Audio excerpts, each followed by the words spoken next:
I will show you how to do assignment 8.4, where we're going to look at actual pieces of music.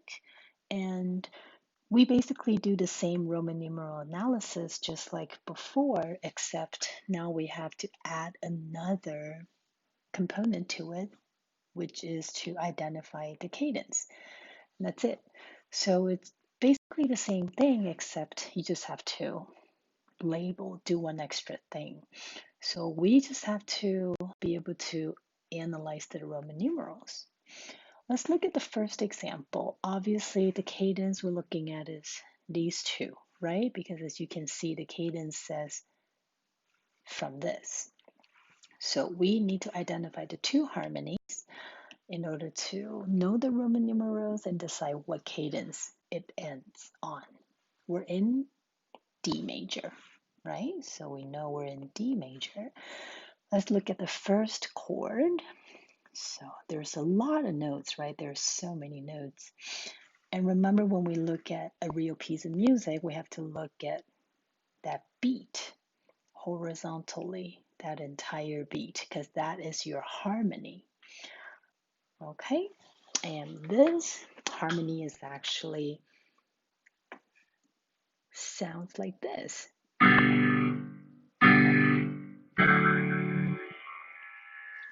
So that is our harmony.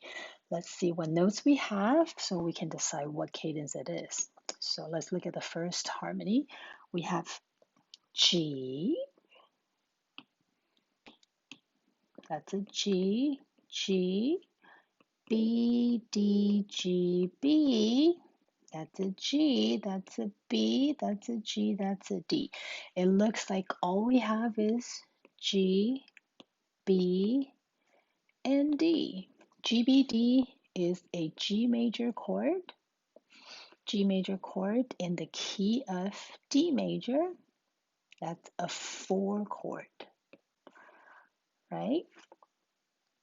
And this looks exactly the same as this one, so we can totally skip this.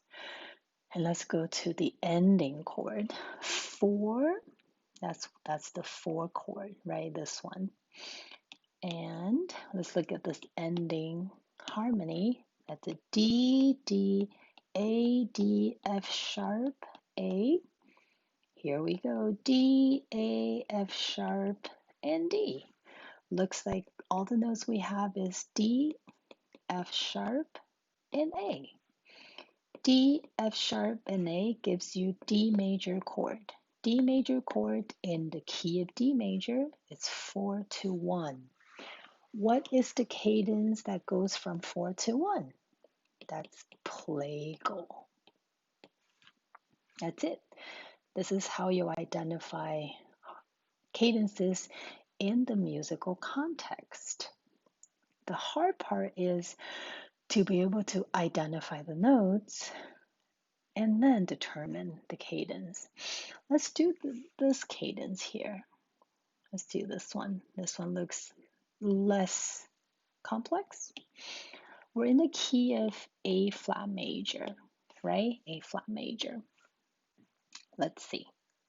We just need the last two harmonies for the cadence.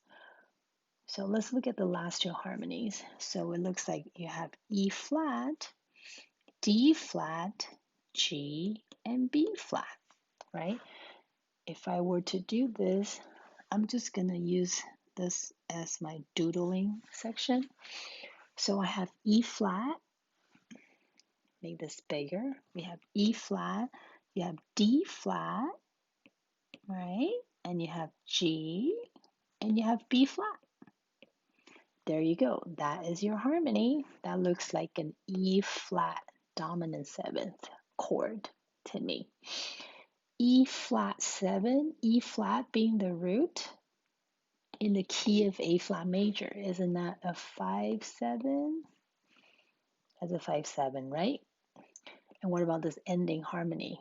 That's an A flat with a C. And remember, it looks like we're missing a note, right? Usually the fifth of the triad sometimes would be omitted, and that is totally acceptable. So for this harmony, although you only have two notes, we just have to assume that the fifth is being omitted. So if we filled in the fifth, which is E flat, so this is a perfect A flat major triad. A flat major in the key of A flat major. That is a one chord. What cadence goes from 5 to 1? Isn't this perfect? I'm sorry, this is authentic. Authentic cadence. What kind of authentic though? What kind of authentic? Let's see, it's root to root, almost perfect. We have to look at this note, the soprano in the tonic harmony. Happens to be the tonic of the key, so it is a perfect authentic cadence. This is how you do assignment 8.4. You just basically have to analyze the Roman numerals and give me the type of cadence.